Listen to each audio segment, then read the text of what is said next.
ano na tayo? Atrasado na tayo. Nako, 34 minutes na pala ako nagsha-shoutout dito. Topic muna tayo ha. Punta tayo dito kay Food Genius. Ito po, andito kasi yung mga ilan nating itatopic. Ayan. Diyan ko nga nakita si Kulaong na nasa McDonald's. Okay.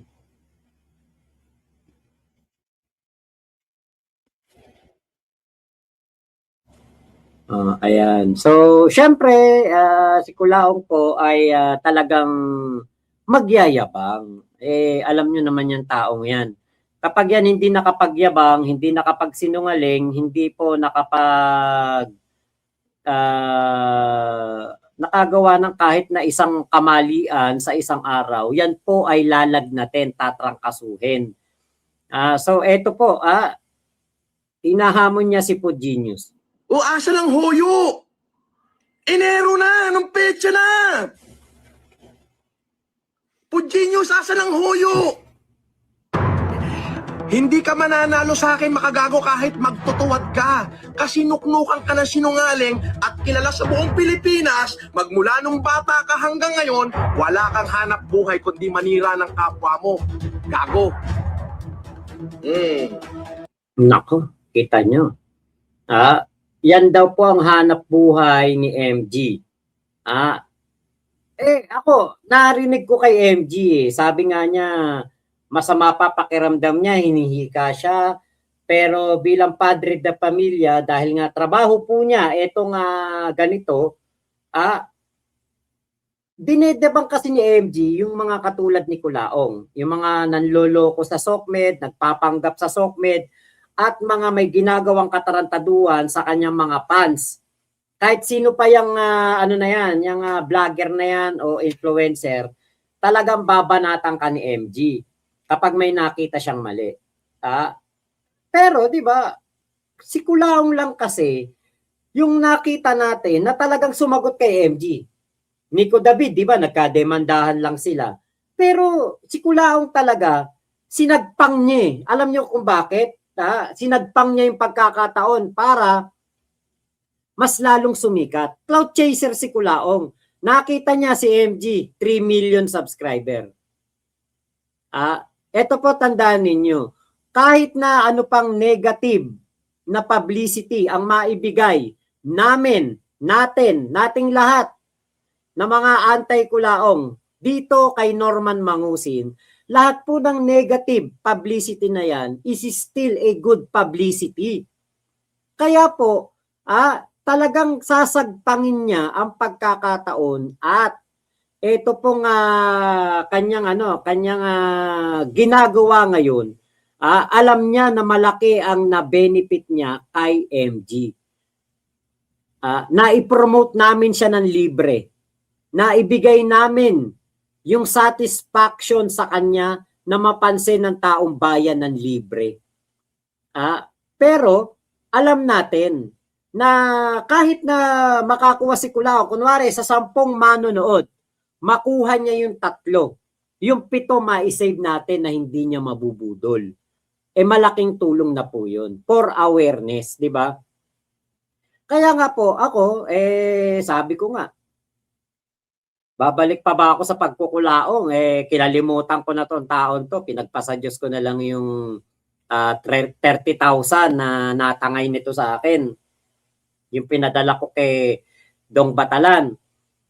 Sabi ko, pwede ko namang na yun, wag nang pansinin. Kaya talikuran na lang. Kaya lang, alam niyo po, naano ko kay AMG. Nung sinabi niya, yung nananawagan siya, pati yung doon sa kay Kuya The Kings. Sa interview ni Kuya The Kings, ayun, doon na po ako na sabi ko tutuloy ko na lang tong pagkukulaong ko, magbabalik kulaong ako pagkatapos ng interview ko kay MG. At the rest ay history at marami pong nag-subscribe sa akin actually parang 13,000 subscriber na po ako o 14,000 subscriber na po yung naibigay sa akin ni MG dahil po sa kanyang interview at pati na rin sa aking pagbabalik Kulaong. Kaya maraming salamat mga kahombre. Alam ko naman ay I cannot please everybody. Hindi ko lahat kayo mapiplease kasi maraming tao ang mabubwisit sa aking mga salita, sa aking mga desisyon o sa aking mga ginagawa. Pero ang importante, yung mga nandito gabi-gabi, yung mga nagsasabi na kaya daw pala ako naloko ni Kulaong dahil ganun ako mag-isip. Iba-iba naman tayo ng pag-iisip eh. Magkakapatid nga, magkakaiba ng spelling ng pangalan, magkakaiba ng ugali, magkakaiba ng way kumain, matulog, way ng diskarte sa buhay. Lalo pa kaya na tayong mga hindi magkakakilala. Kaya nga po, dun sa mga kahombre na ayaw sa akin, okay lang po. Bakit? Hindi naman ako tumugon dahil sa panawagan ng mga kahombre. Tumugon ako sa panawagan ni MG. Kaya po ako nagbalik Kulaong. Siguro napanood nyo naman yun. Marami sa inyo ang nakita na sinabi ni MG na sabi pa niya sa akin, "Oy, sure ka, sigurado ka magbablog ka na ng Kulaong." Sabi ko, pagkatapos ng video natin, ng interview, magbabalik Kulaong na ako. Tinotoo ko po yun. Kaya po, salamat sa mga gabi-gabing nandito, gabi-gabing nanonood, sa mga kumu-question sa akin. Salamat pa din po talaga. Yung mga kritiko ko, maraming salamat po. Lalo na sa mga kahombre na lagi pong nandito, nanonood at sumusubaybay sa ating Kulaong Time. Kaya nga nabuo tong Kulaong Time dahil kay MG, di ba? Para kada alas 11 or alas 10 or alauna, alas 12 ng gabi, may Kulaong Time. Di ba? Yun ang importante. Magkakasama po tayo dito sa laban natin. Ngayon, play pa natin tong video ni Kulaong. Di ba? O asa lang hoyo? Enero na! Anong petsa na? Puchinyos, asa lang hoyo? Alam nyo eto, nako alam nyo, may mababanggit akong pangalan, pero pasensya na, kailangan kong banggitin ngayon, yung Venezuela president, hinamon yan ang mga federal guards o ang mga tauhan ni Donald Trump, presidente ng Pilipinas. Ano nangyari kay Maduro? Nahuli. Ngayon, si Digong hinamon ng ICC. Hinamon ng mga law enforcer. Ano nangyari kay Digong? Nakulong sa dahig. Ngayon, Kulaong, naghahamon ka ng ganyan. Wala ka naman bilang. Ang mga bodyguard mo o yung tinatawag mong mga bodyguard mo, mga tambay lang sa kanto. Maniwala pa ako kung ang mga bodyguard nito yung mga galing ng agency. Kasi ganun meron po ako mga kamag-anak na politiko, kapag kumukuha po sila ng mga bodyguard, alam ko binibigyan yung politiko ng isang PNP, parang bantay na PNP Tapos kung gusto mo pa ng dagdag na security, pupunta ka sa magpupunta ka sa security agency, hihingi ka ng mga security. Pero hindi po gwardiya ang ibibigay sa'yo. Yung mga nakabarong o naka-long sleeve, yan ang mga ibibigay sa'yo. Kahit saan ka magpunta, lakad mo, mga nakasama yan, mga nakabarong, naka-long sleeve na puti o kung ano man ang suot niyan, kung ano man yung uniform nila, yan yung talagang masasabi mo, mga dissenting security. Pero Kulaong, kung makahamon ka, akala mo, ang mga bodyguard mo ay mga malalaking tao. Mga nakabarong. Ang mga bodyguard mo, mga tambay, tag 300 lang yata sang araw niyan. Libre lang kain.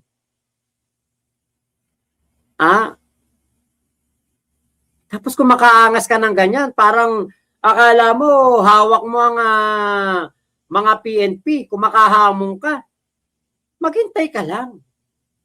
Huwag kang masyadong mainip sa hoyo dahil darating ka dyan.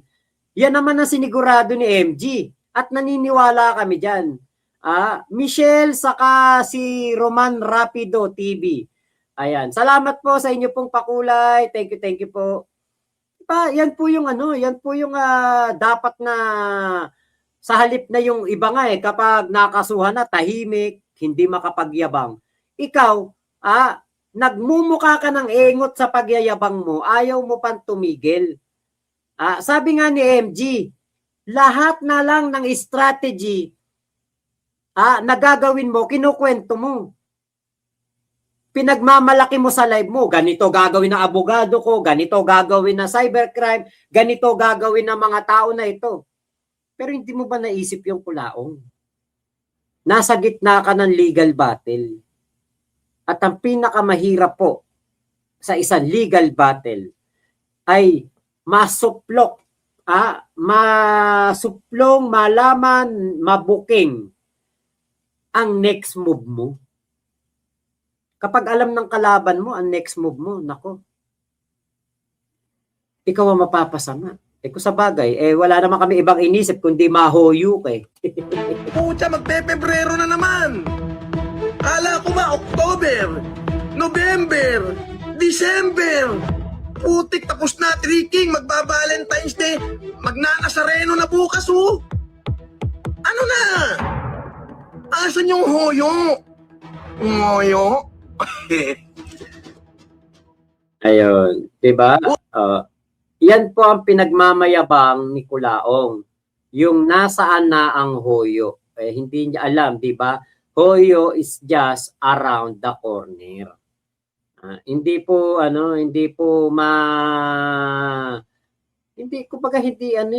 naman yan basta-basta darating lang. May proseso. Maraming proseso. Swerte nga ni Kulaong may proseso kasi alam nyo kung walang proseso to, matagal na tong wala. Matagal na tong hindi po nakakapag-live kung walang proseso. Matagal na tong hindi makapagyayabang. Kaya ganyan lang yan si Kulaong, kasi nga po, yung mga small winnings ng mga tao na may hina ang ulo, talagang inaano po nila yan. Sineselebrate po nila yan. Dahil nga po, kala nila malaking panalo yan Pero hindi nila alam, 'di ba? Mas lalo sila napapasama sa mga ganyan. Lalo po silang mapapahiya.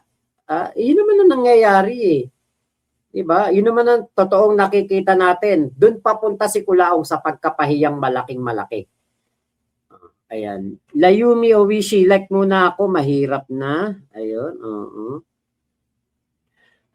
Hana, okay, correct ka dyan, Boss Mac, pakin nyo kay Atty. Sabi, si Kulaong lang naman importante na mahoyo na. Kaya, sabi ko nga, kaya nandyan si Sabi, kay wala, makakapagpatuloy tayo. Hindi ko naman abogado si Sabi. Hindi naman, nung nagsimula ba tayo, na dito ba si Sabi? Wala naman. 14 vloggers kami noon, wala namang Sabi. Kayang-kaya naman namin si Kulaong. Napaano nga namin to napatahimik nga namin to noon Napabagsak ko nga channel niya noon. Ako lang kasama ko 14 vloggers. Kaya kong pabagsakin channel niya noon. Pinaka-importante, yung kanyang 1 million subscriber na YouTube nawala dahil sa amin. Doon pa lang, na ako 'di ba? Hindi ko na kailangan ng abogado, hindi ko na kailangan ng Sabi. Kasi nga po, kami, kaya namin gumalaw nang wala si Sabi Lawyer. Sabi ni XIB, hindi nga maamin ni Kulaong na Norman Antonio Mangusin tapos naniniwala pa yung iba sa pinagsasasabi niya. Okay, Martian, shoutout po Boss Mac from Cosenza, Italy. Mesa Aurelio family. Ayun, shoutout po. XIB, hindi nga maamin ni Kulaong. Ay, naku, wag po kayong mag-flood. Okay, sakang kasi kaya diamond, sabi ni Michelle. Okay, Kuya Henry Roscom. VMware, back to BF Homes, Paranaque, si Kulaong. Sniper na naman to kay FG. Mac Supporter, galit na naman si Kulaong. Sino kaya to si Mac Supporter? Si ano kaya to? Si ate, yung dating sa Mac Angels? Mika Moreno, malakas ang loob niya kasi sinabi ni Kulaong may connection siya sa judge. Yun. Okay, ginamit niya si MG, Joseph Cruz, Gina G yung kulangot. Okay, James Kun. Ayun, shout out. Okay, pakipindot naman natin like dyan. Sabi ni Kuya Henry, Iskam Kalasag, Boss Max, sino yung Susan daw yung attorney sabi? Sino ba yung sinasabi ni Kulaong peking? Okay, eto yun. Para ano, yan. Yan yung si attorney sabi daw. Si Susan Yance.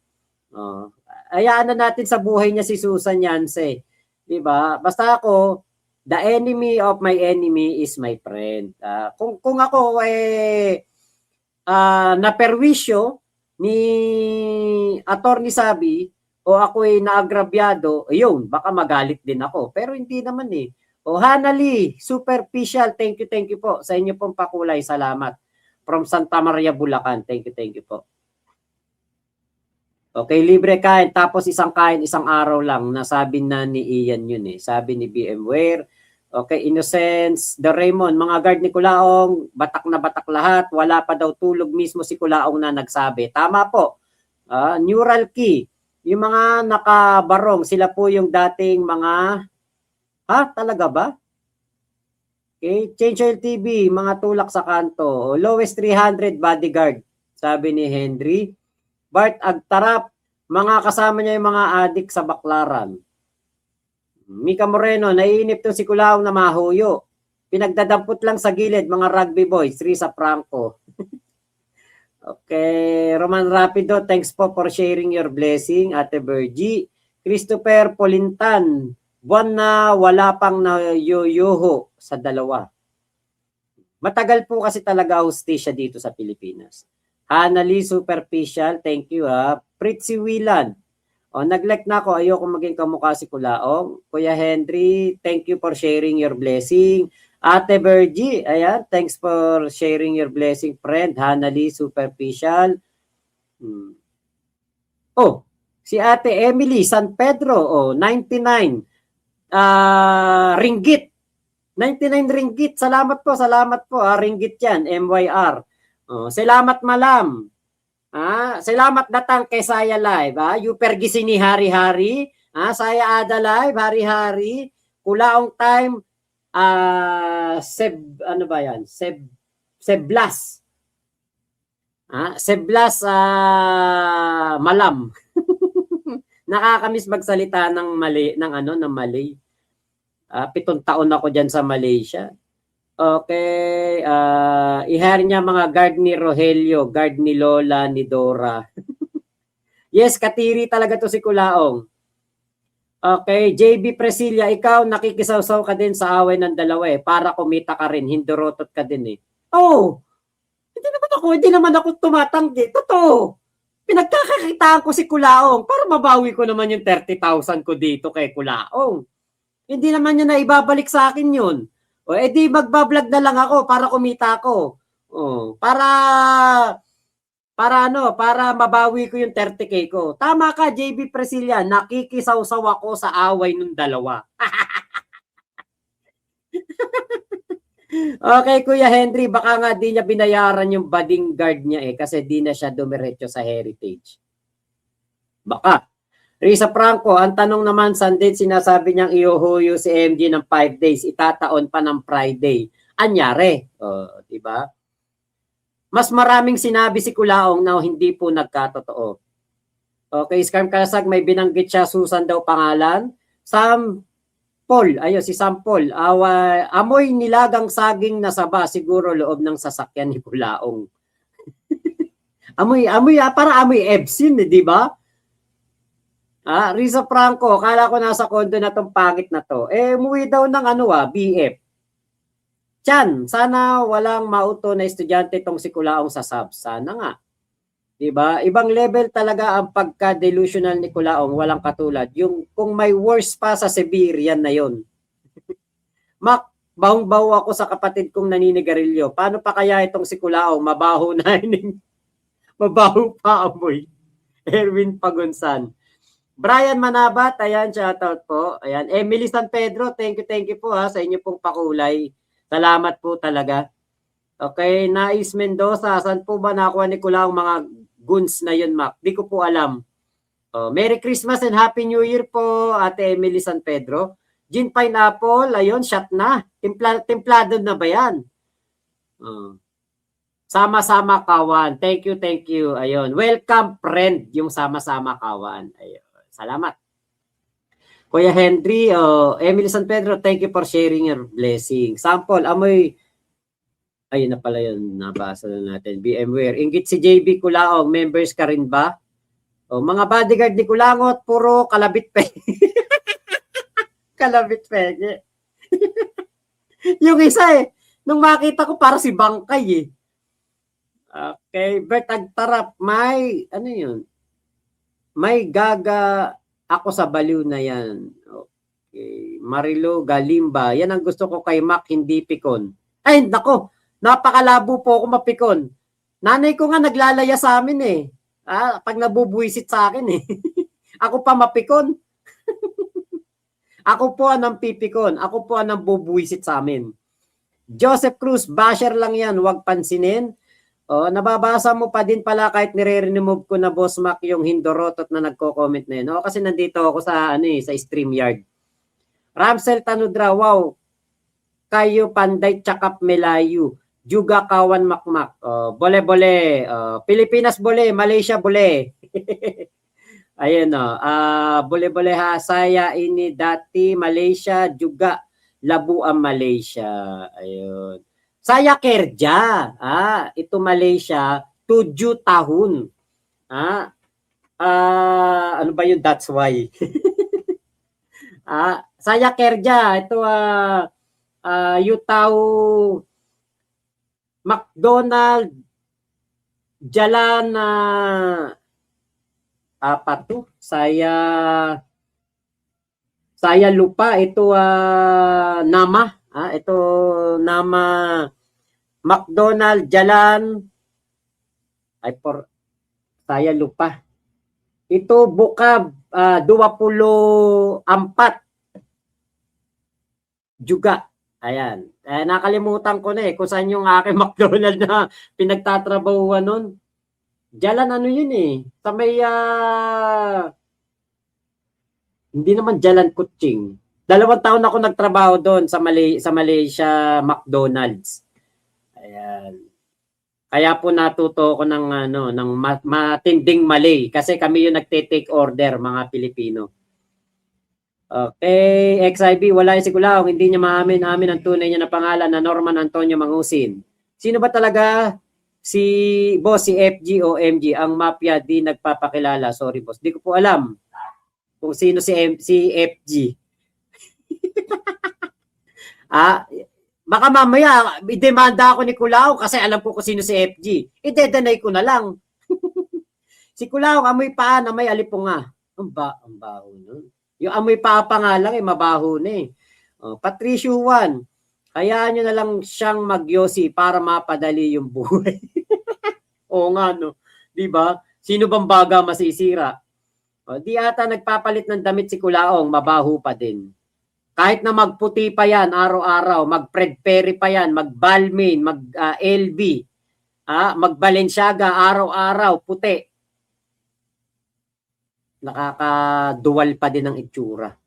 Blank Channel, mabalikan din yung malalaking karma. Brian Manabat, katakot yung mga spatter ni Kulaong, Boss Ma. Para mga spatter, para may itutumbe. Okay, Rico Rection, Jar Drops. Kulaong time na pa-shoutout Boss Mac watching here in Dubai, UAE. Hello po. IE Game Review. Sa totoo lang, mga mukhang kriminal yung mga tao ni Kulaong. Joseph Cruz, new subscriber. Ayun. Toll Road Sector, shout out. Scam Kalasag, hindi bodyguard yun. Scorer ni Kulaong yun. Baka runner. Okay, VMware, salamat Pagi. Oo, salamat Pagi na, 12 na. Okay, Robert Durano, Boss Mac, pakigreet ng happy birthday sa kaibigan ko, Dave La Rosa, Samar. Salamat po. Ayun. Ano ibig sabihin? Bole-bole. Pwede. Bole-bole. Pwede. Malaysia, bole. Philippine, bole. Ay, alam nyo, ang dami ko nakasama dyan na mga Bangladeshi na dyan sa Malaysia, ang babait na mga Bangladeshi. Mga Sri Lankan, mga Nepalis, mga Nepal, yan. Yan yung mga mababait. Yung mga hindi gaano mabait, mga taga, ano ba yun? Iran ba yun? Tapos, basta meron kami naging katrabaho, mga taga Middle East, naku po, ang tatapang, saka mga hindi mautusan. Okay, isasama ko mga tropa ko pagtapos namin magbuhat, tatambay kami dyan sa harap ng hotel niya. Tignan ko kung makalabas din sa hotel. Wala na doon. Okay, Brian Manabat, ayaw na uminom ng Tuscany ni Kulaong. Nalabas daw sa butas ng ilong yung tubig, Boss Ma. Ako, nasasamid.